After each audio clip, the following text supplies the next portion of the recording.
right, everyone. Welcome to our Wednesday edition of our free webinar series. My name is Jennifer Bonner. I'm the tutor team lead here at Archer Review, and I am absolutely delighted that you're joining me today. We are going to talk about something that is very near and dear to many of our hearts, and that's test taking anxiety. And this is something that affects more of us than we would like to admit.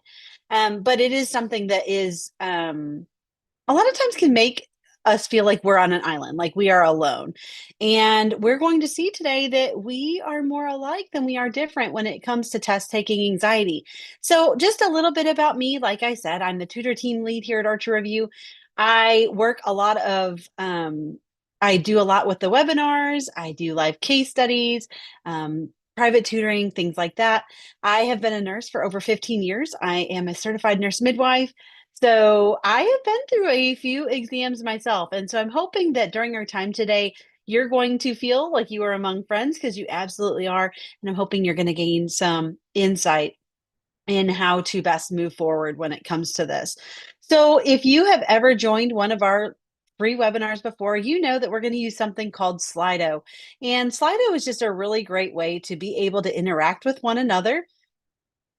So if you can, go ahead, you can use your smart device, scan that QR code there on your screen. That will get you into our poll for today.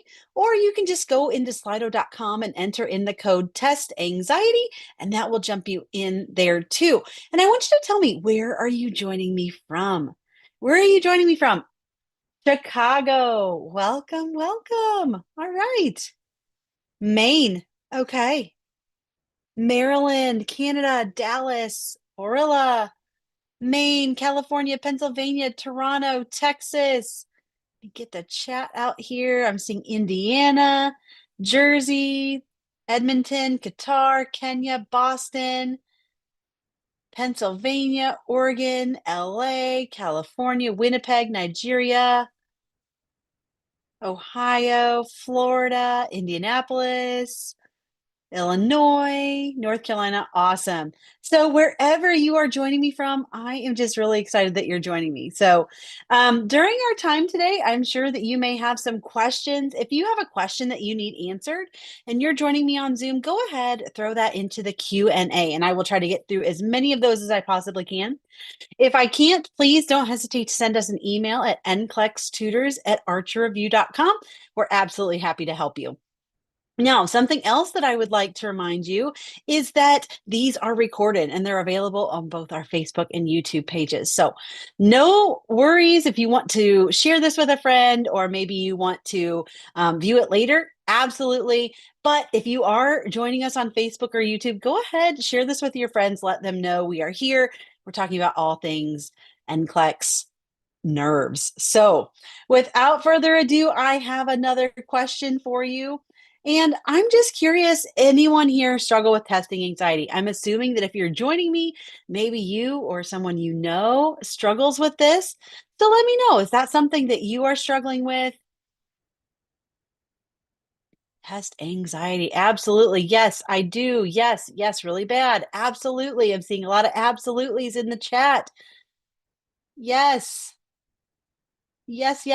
Okay. It's taking over my life, someone says. So as you can see here on your screen, many of us, someone says, yes, I started to cry during my first attempt. Many of us struggle with this, from educators to students. We all have probably experienced some of this to some extent or another. So, what is test taking anxiety? Well, that's really important for us to figure out what is this so we know what we're combating here. So, test anxiety is a performance stressor. There is something that's riding on how you perform on this exam that determines the next step. So, for us, when we're taking this exam, the next step is what? Becoming a nurse. And that can look a little different from family to family. Some of it is a new way of living, some of it is a change in pay, some of it is a change of state. There are a lot of things that can happen and change in our life when we're getting ready to take this exam that we need to pass. It can also provide thought blocking. So, this is a high stakes test, is what we call it. It determines the next step in our career. And when we have those anxious thoughts that well up, it causes what we call thought blocking. And this means that you have been studying for this since the day you walked into nursing school, and all of a sudden, you cannot even remember how to write your name sometimes. The things that you have studied, the things you knew so well yesterday, none of it is there. And so, thought blocking is something that we can see with anxiety. And like I said, with this exam, it is really common both nursing school and NCLEX. Very, very common to see because this is a big exam. It is a big performance stressor. So we're going to jump back into Slido, and I want you to tell me, what is it that causes your test anxiety? Have you figured out what it is that is causing your test anxiety?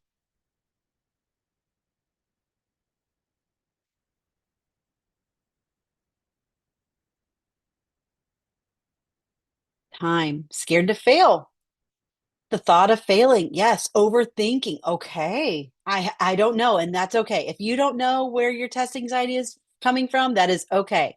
Still trying to figure it out. Think I need to know everything, afraid of failure. Yes. So this is really common, especially for those of us who would call ourselves perfectionists. We want to do things right. We want to do it right the first time. Um, and some of us have anxiety in general, not just when it comes to exams. Feeling pressured by others, feeling underconfident. Okay, maybe we're taking the exam for the second, third, fourth, fifth time. So, one thing that we can do to help combat test anxiety is to prevent it to begin with, right? We talk about how prevention is key. So, we need to be prepared for some test anxiety because it's a big exam, right? So, we need to figure out what are our symptoms of test anxiety. So, when I start to feel my anxiety welling up, a lot of times I feel my heart right here and it's pounding. Okay. And I feel like I'm going to throw up. That's how I know that my test anxiety is welling up. For some, it is that you have headaches, you get nauseous, you feel like you're going to pass out. I had a student once that told me, Jennifer, I got so angry. And then it was like I could not keep my eyes open. I was so tired. It is exhausting being anxious. And so there are several different symptoms that you might see. You can't concentrate. Everything is making your attention be drawn somewhere else. You get nauseated. You have headaches, palpitations. Your breathing changes. You're feeling faint, or you have this just intense fear. So, what do we do? Well, one way to prevent it is to prepare, right? So, knowing that we are studying, maybe you're following one of our study plans, that's a great way to do it. Making sure that you're covering all of your bases, all the things that you're going to need to know for the NCLEX, making sure that you're covering each system and covering it well. You're taking practice questions. Build your confidence. Sometimes that you just need somebody to sit you down and go, "What, you know what? You've prepared. You're ready. You've got it." Other ways to prevent this is by knowing how the process works on exam day. Have you ever been late? Okay, just if you're joining me on Zoom or Facebook or YouTube, let me know in the comments. Anyone ever been late to something, like something big, like maybe your wedding? So, my husband gives me grief all the time. The night before our wedding, we were doing our rehearsal dinner, and several people, I'm not sure why, had things that they needed me to do. I had to return some pants for someone that they were going to be wearing the next day. I had to get my nails done. I was had several errands that I had to run. Well, in the hustle and bustle of it all, we hit a traffic jam, and the nail tech took longer than we were anticipating, and I was late to my rehearsal dinner. I walked in, and my fiance at the time thought maybe I was standing him up, but I was just running late, and it gave a lot of anxiety. Is he going to be upset? Is everybody else going to be upset? Are they going to understand? But that was me. I was late to my rehearsal dinner. So knowing how that process is going to work so that when you get there, you're not completely blindsided is going to be really helpful for test taking day. Knowing what you're going to need. You're going to need an ID. You're going to need transportation there, but also know how to get there, where you're supposed to park, where's the building at, so that you're not scrambling last minute and thereby increasing your anxiety. So How can you be prepared for that? Well, you can put all of the items that you're going to need to take with you right there as you're about to walk out the door. So in my home, we have a nice little bar area just on the other side of my sink where I can put everything. It's the last place I go before I go out the door to the garage, grabbing those things and heading out the door. Having your clothes picked out. So it's one less thing that you have to decide on. Now, there is one of our tutors, I'm going to give her kudos for this, Tiffany. She tells her students, hey, pick out your favorite outfit down to your underwear. Pick out your favorite outfit, something that makes you feel comfortable and confident, and you can go into the exam knowing that you're ready to go. So, being prepared is a big part of combating that test anxiety. So, tell me, what are your earliest indicators of test anxiety? So, I told you that I start to get nauseous. I feel like my heartbeat kind of moving up my neck. It starts to pound. I don't know what to do. I know that it's coming. Palpitations, someone said, heaviness in the chest, diarrhea, pounding heart, increased heart rate. Yes, increased heart rate. I feel my heart going faster and faster to the point where I'm like assessing myself during the exam. Unable to focus. I get a headache, butterflies, don't feel like I know anything, can't think, shortness of breath, vomiting. Okay. Shutting down, shivering. Okay. Doubting thoughts.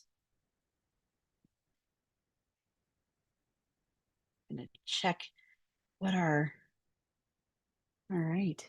So, lot chest tightness, tremors, hands shaking. Yes, all of those things can happen. Absolutely. Doubting, second guessing. Yeah. So those symptoms, absolutely. That gives you an idea of what's coming up. It gives you kind of a warning sign. Hey, your test anxiety is welling up. And so I in that situation, what I want you to do is go, oh, take a minute, notice what's happening. Okay, this is my anxiety. It's welling up. I see it. So when you identify it, how many of you push through? How many of you push through when you start to feel your anxiety welling up? How many of you push through and how many of you take a pause? How many of you push through? I'm seeing a lot of push through. Push through, right? We're just there. I was talking to someone earlier today that said they were right at question, 83, I think. And they were offered to take a break, even though their anxiety was jumping in. And they're like, I'm almost done. I can do this. So they push through. And so when you start to feel your anxiety showing up, I want you just to pause. I want you to pause for just a minute and kind of think through, okay, what is it that I need to do? What is it that's coming? Maybe just take a break, go for a quick walk, get something to drink. Those are really great things. Just kind of disconnect yourself from the exam. Give yourself just a mental break so you can come back strong and refreshed. Other things you can do is provide some positive self talk. And this is going to start before you ever get to testing day. How you talk to yourself is much different if you're anything like me than how we talk to our friends and family, right? Would we tell our friends and family, you're an absolute failure, you don't know anything? Absolutely not. We're going to remind them about all the things that they have done to prepare for this day, right? You're strong, you're confident, you've got this, you're a rock star, right? Sometimes what I encourage people to do, because I've done it, is get those really bright neon sticky notes and write down things that you've been told. Like maybe it's a preceptor that said you're going to be a great labor and delivery nurse one day, or maybe one that says you relate really well with these kiddos. Pediatrics would be a great thing for you. Or you're so knowledgeable. I love the way you taught that patient um about that particular item. So write those things down to remind yourself. Take some deep breaths. Okay. So I like to do the inhale for 4, hold it for 4, exhale for 4. And what that does is that takes my mind off of the exam and directs it into me counting in my head, taking in that deep breath, feeling that air come through my nose, down into my lungs, feeling my lungs expand, holding it, me just thinking about that for a minute, counting to 4, and then letting it leave my body. Releasing tension. Y'all, this is one of my very favorite things. I get anxious about a lot of things. And this is something that has really helped me. And what I do is I start from the top of my head and go down to the bottom of my toes. And I try to tense every muscle that I can think of. I can't tense my ears because there's no muscle there, but I start from my head and I just crinkle my face and I grit my teeth and I start at my shoulders and my wrist and I work all the way down to my abs and my legs and my toes and I hold it and then I just relax and kind of melt into my seat. And sometimes it's not enough to take everything away, but it does help me feel a whole lot more relaxed. The next one is the 3-2-1 rule. Now, the 3-2-1 rule is meant to reground you when the anxiety is too high. And what it does, and we'll talk about that here in just a minute, is that it kind of helps us to evaluate what it is that's going on. So, the 3-2-1 rule is we're noticing three things that I can see. So, right now, I can see a fan, I can see a book that I'm reading, and I can see an outlet. Two things I can hear. I can hear somebody, it sounds like maybe they're chopping up something for dinner right now. I can hear a podcast going on outside of my office. One thing I can touch or smell. Yes, somebody is definitely making dinner. It smells like a taco type situation going on. So, right now, I want you, just wherever you are, I want you to find three things you can see, two things that you can hear, and one thing you can touch or smell. Okay. And so sometimes that just redirects us to what is going on. So, what are other strategies that you have used for your test anxiety? Sometimes just brainstorming together can really help each other, letting us know that we're not alone, but also giving us other ideas on things that we might be able to try. Maybe the 3-2-1 rule is new to you. It was when I learned about it. I had never heard of the 3-2-1 rule. Hands and feet flat on the table or floor. Okay, so kind of thinking about where your body is. Deep breathing, prayer. Yes, my doctor gave me a beta blocker. Okay, now that is something I'm really glad whoever just said that. That's a great point. So when you have test anxiety, a lot of times we bypass the fact that we should be talking to our primary care provider, talking to them about what's going on, letting them be a partner in our healthcare because maybe there's something else that we're missing. Someone said coloring books, closing my eyes, telling myself if I fail, it does not make me a failure. I love that so much. You are absolutely right.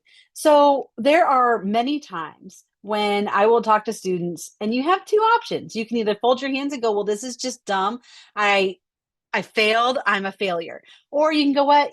Or you can just change your mindset and say, you know what? That wasn't what I was hoping for, but I can't change it now. So I'm going to persist. And so that is commendable when you're able to persist in the face of adversity. So kudos. Taking deep breaths, sips of water, taking a break for a few minutes. Absolutely. There are times when you just need to exit for a minute, remove yourself from that situation. So, yes, I love that very much. So let's talk about a few different other things that can help as well. Moving your body, getting up, going for a walk. I work with one of the amazing nurse practitioners on our team, Hiva. She is one that sometimes she's like, you know what? I just need a minute. I need to go walk a minute. Gonna go walk around the block and I'll come back to it. Journaling, talking about how you're feeling, what is happening, what you did, meditation, socializing. Sometimes you just need to see another face. So, some of the daily habits you might want to consider building into your life. So, movement, journaling, socializing, these things have been proven to effectively reduce anxiety. And a longer term strategy for eliminating anxiety would be things like identifying your triggers, getting into some therapies. Sometimes these strategies just need to have a medication regimen, maybe for a short term until you can do some therapy and dig in and work on it. If you're feeling a more generalized anxiety, then talk with your healthcare provider. Call, make an appointment. If you need permission to do that, I just gave it to you. Go ahead, call, see what it is that's going on, talk about it, see if there's something that you're missing. So, other things that you can do when you're taking your exam, keep each question to about 2 minutes or less. Now, research tells us that after 2 minutes, the answer's not just going to come to us. After that time, give it your best guess and move on. Now, there are some questions that you're going to need a little bit more time, and that's totally fine. But for the most part, try to keep your questions to about 2 minutes or less. If you don't know the answer, go ahead, give it your best guess and move on. And here's a trick. Now, sometimes we can play a little mind trick with our mind and tell ourselves, you know what, that was one of those questions that the exam wants to see. Is this good? Is this something we should add to the queue? And they're not. There are 15 questions on your exam that are not scored. They don't count for you. They don't count against you. And so when I get to one of those questions, that's what I tell myself. That was one of those unscored questions. And sometimes that's enough to just get me over that hump. Other test taking strategies to help narrow down your answer. Go with your gut. You've studied for this exam for a long time, and that tells me that you have some nursing instinct to lean on and trust in. Don't change your answer unless you have read the question incorrectly. Don't change your answer. And also, don't evaluate. Don't count how many questions you've had or how many SATAs or how many case studies, how many you've missed. Each question that you receive is a new opportunity for you to show the exam that you are ready to become a new grad RN, new grad LPN. You can do this. Okay. Each question is its own. It's another chance to pass the boards and showcase that knowledge that you have. Ask yourself, what's the question really asking? Take a moment to just kind of rephrase that question. Okay. Rephrase the question in your own words so you know just a simpler way. So 5 words or less if you can. Now, I have another question for you. What method do you want to try? Is there a method that you would like to try that we've just talked about? Maybe that you haven't tried before. So for me, if I was taking this for the first time, I like to try that 3-2-1. And sometimes I have to remind myself that it is a strategy. Hey, just take a minute. I was recently with a friend who has a kiddo that struggles with some anxiety, has a little bit of ADHD. And when those emotions get to be too much, she'll say, smell a cookie, blow out a candle. And it a lot of times it's enough to just bring that down just a couple notches. Positive affirmations, taking a break, prayer, 3-2-1, the breathing techniques, talking out loud. Yes, taking a break. Taking a break. Absolutely. We want to power through, but sometimes we just need a little bit of time, right? To walk around, change the scenery. Totally fine. Absolutely. Well, one thing I want to show you about our webinar today is we have an exclusive 10% off code available only to our webinar attendees. And if you use the code I love Archer, that will give you 10% off of a product. So don't forget, write that down. If there's something you've had your eye on, go ahead, use that code to get yourself a little bit of a percentage off there. So we have just about 7 minutes left. I want to go through just a few more highlights here. Something else that you can do is prepare for everything that you can. Okay. Avoid that perfectionist trap. Don't expect to be perfect. We all make mistakes, right? And that's okay. Knowing that you've done your best, you've worked hard, it's really all that matters, not perfectionism. I want you to just banish those negative thoughts. If you start to have those anxious or defeated thoughts, like, I'm not good enough, I didn't study hard enough, or I just can't do this, I want you to push those thoughts away and I want you to replace them with positive thoughts. I can do this. I know the material. I studied hard. And that can go far in helping us to manage our stress level when we're taking a test like this. Another thing is getting enough sleep. Now, if you're anything like me, the night before my exam felt like Christmas, but for a different reason. It was hard to go to sleep. But try to give yourself enough time to go in, fall asleep, and that's going to help with your concentration and your memory. And then make sure that you're prepared. This means studying for the test. Okay. Until you feel comfortable with that material. Don't wait until the night before. If you're not sure how to study, ask maybe one of your instructors, a parent. You can even reach out to us. Being prepared is going to boost that confidence, and that's going to lessen your anxiety. Having your clothes picked out, knowing where you're going to go, having your things that you're going to need for the test ready and available to you as you're ready to walk out. And then even take a practice run. Pretend like you're a woman in labor who needs to know where labor and delivery is. Take a practice run about the time that you're going to need to go so that you know the roads that you need, what's available, the best way to get there. And that will also help alleviate some of this before as well. Now, it's the day before your exam. Your anxiety may be already starting to show its ugly head. You can go ahead and skim your notes if you need to spend some time on those sticky subjects. But I recommend just putting everything away. If you don't know it by now, you're not going to know it the day before. Go ahead, put those things away and enjoy a day to yourself, doing the things that you love. For me, I went and got a massage. I went and got a mani-pedi, something that was going to decrease my stress, something that I really enjoyed. I went and had my favorite dinner with my husband. We went on a walk. We had a puppy at the time, and we just spent the night playing in the floor. Now, I wish I could tell you that I didn't do any questions, but I did. And so take it from me. When I started taking questions, I would find that inevitably there was something I didn't know, and that made my anxiety higher. So try to put those things away and focus on yourself for the day. Getting enough sleep. We alluded to this before, but sleep is key to reducing anxiety. It's going to help heal the brain. It's going to help clean out those toxins, those waste products, process your memories, regulate your emotions. Okay. Now, if you think about it, you're more edgy when you're sleep deprived, right? If you are a mom and you didn't get enough sleep, maybe you have a newborn at home or a kiddo that was up, you're more edgy the next day because you didn't get enough rest. And if we focus on that healthy sleep hygiene, this can really help reduce our anxiety. So make sure that you're getting a good restful night's sleep the Thursday, Friday preceding that exam, the day before. 8 hours a night is optimal, but give yourself enough time to be able to rest. And remember, you don't have to know everything.